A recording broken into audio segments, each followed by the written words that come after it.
don't know why it's not shutting off. Okay, interesting.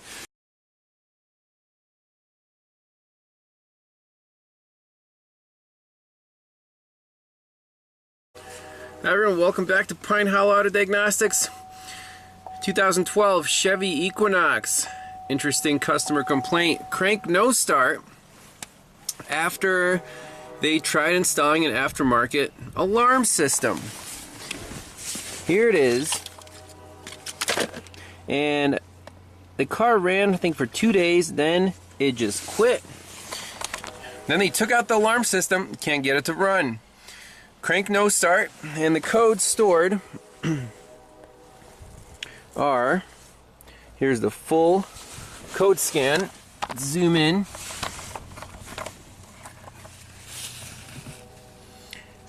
In the engine we have CKP variation not learned, P0615 starter relay control circuit, power steering control module has power module circuit, antenna signal circuit, satellite antenna circuit, cell phone antenna circuit. That's about it. So, interesting. This thing cranks up fine.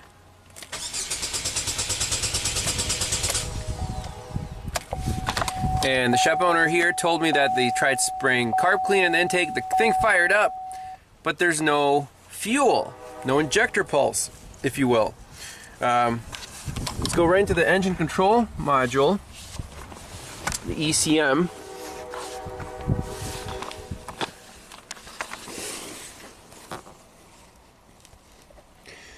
This is a strange one because the car actually cranks.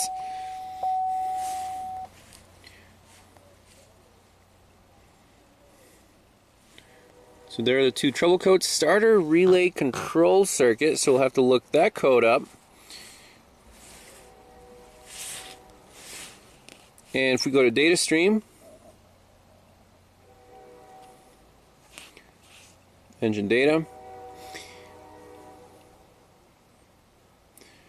I looked through the data and I didn't see anything abnormal in terms of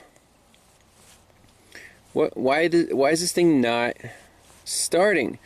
Let's do fuel pressure sensor. Fuel rail pressure sensor. It's the directed injected engine. That's very important. Ignition 1 signal. Let's do mass airflow sensor. Power mode. TPS. This thing's online. We're at 2,100 psi in the fuel rail. We have a battery charger connected. It's at 14 volts. Let's crank it and see if that mass airflow sensor reads anything. Power mode run, throttle position 30%. Crank request 0.6 grams per second. It's still cranking. I don't know why it's not shutting off. Okay, interesting. Usually cars crank, you know, with these automatic systems, you crank it, it'll crank until it fires up. But if it doesn't fire up, it should quit after about 5 seconds or so to not drain your battery or kill your starter. This thing keeps on cranking. So, I don't see anything abnormal here. Other thing we can look at is the actual injector pulse width, injector duty cycle.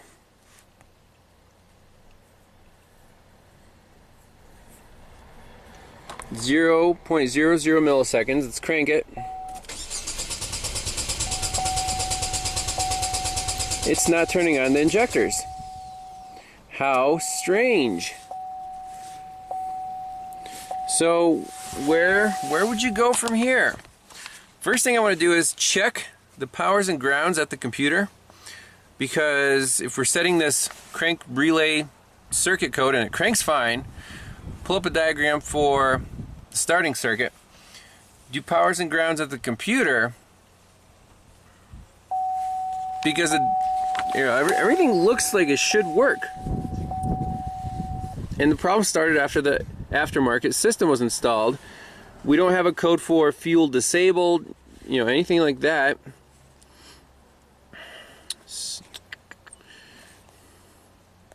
In the BCM, which is responsible for the immobilizer, there are no codes stored, and this is really, really strange.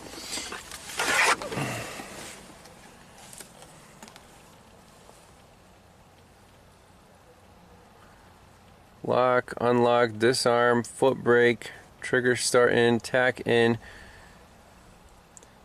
That's pretty crazy.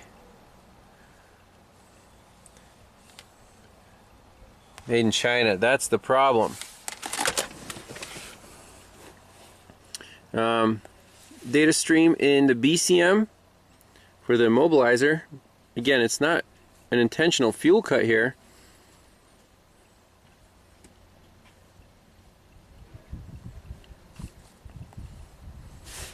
Let's just select everything. Okay.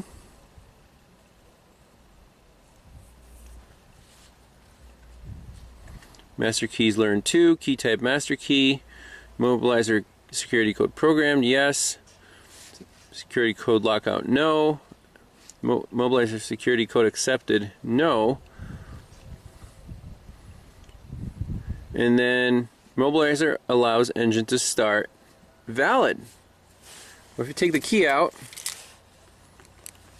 that goes to unknown. Key type unknown. Put the key in. Key on, master key. This thing should fire right up. See, it says valid in the allows engine to start. So let's pull up a wiring diagram of the starting circuit, and then check for powers and grounds at the computer. Another interesting thing, the wipers are stuck in this position. They work. Why are they stuck there? No idea. So now checking for power feeds at our engine computer. Let's just go to the fuse box, do a quick check of the fuses. Here's our PCM. We have an ignition, battery positive, engine controls relay. And then when that turns on, but the computer turns that on, it powers up these 1, 2, 3, 4, 5 fuses, which I've labeled. The fuses are all good. I checked them all. They're hot right now with the key on. Let's just check one, like fuse 42 and 38. Go here, 42 is right there, and 38 is right above that. So hot, hot, hot, hot. I checked all the other ones. Fuses are perfectly fine.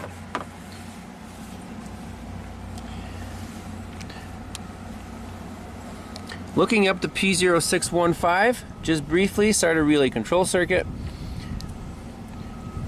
When the ignition system is placed in start position, discrete signal supplied to the BCM, notifying ignition in start position, sends a message to ECM, a crank has been requested, blah, blah, blah. I mean, the engine cranks great. ECM detects improper voltage on the control circuit of the starter relay. So right here we have this little chart, and the P0615 can set here or here.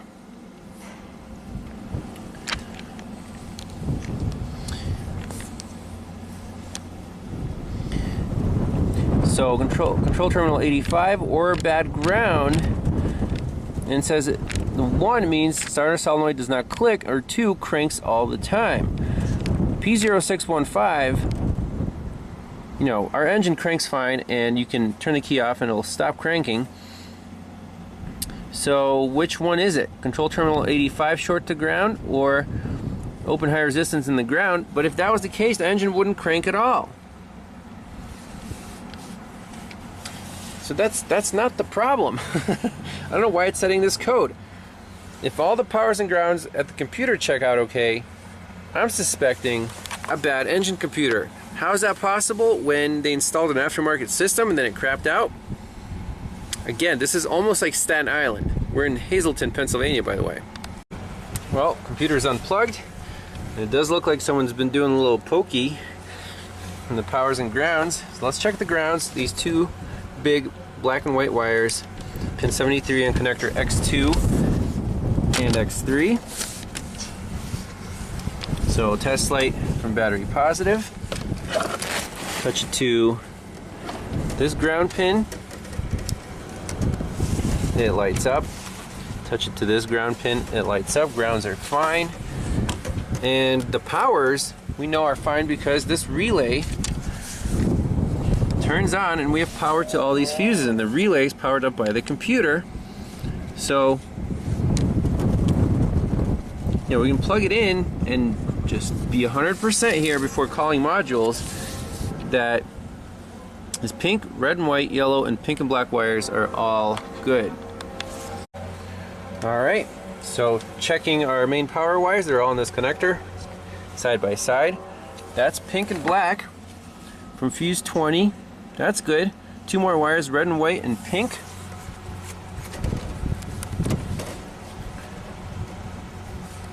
I know these are going to be fine. Here's the red and white.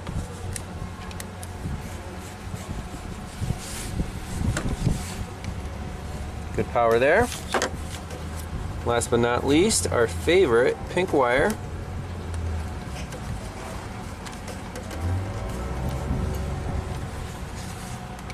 Yep, all powers and grounds check out just fine.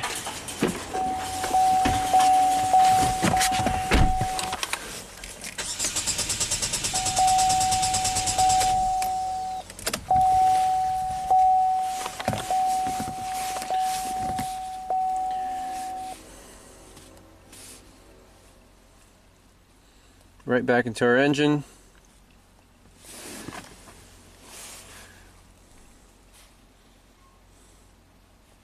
Read fault code. Same two codes. And we can reset them.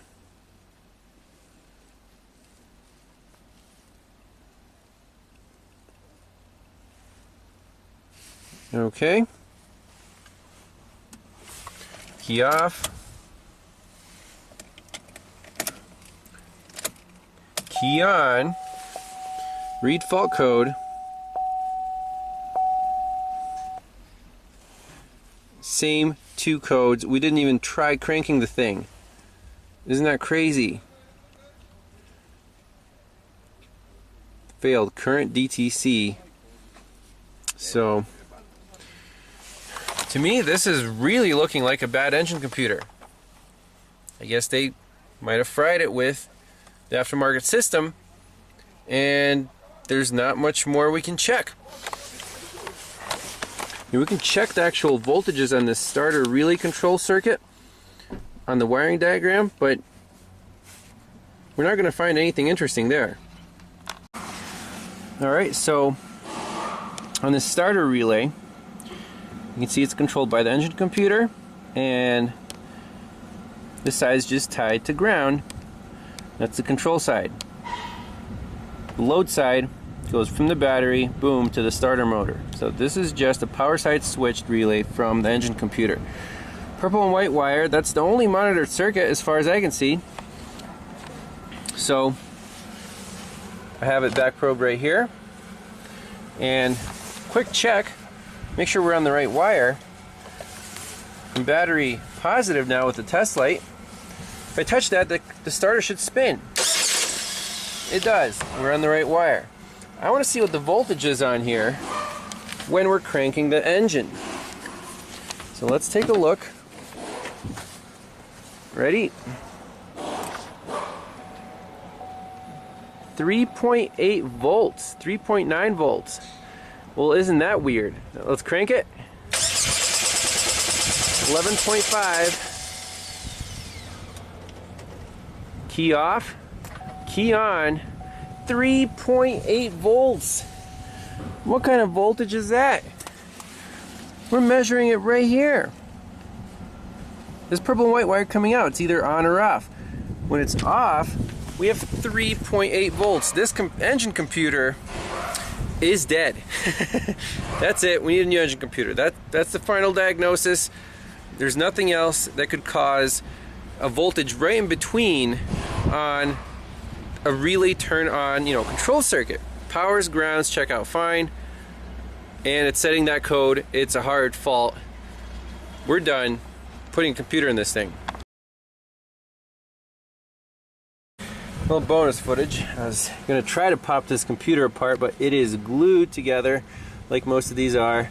4 screws, but you can see the sealant in there. So hardcore seal. There is the part number. I'm gonna get a new one, program it in. This car should be fixed.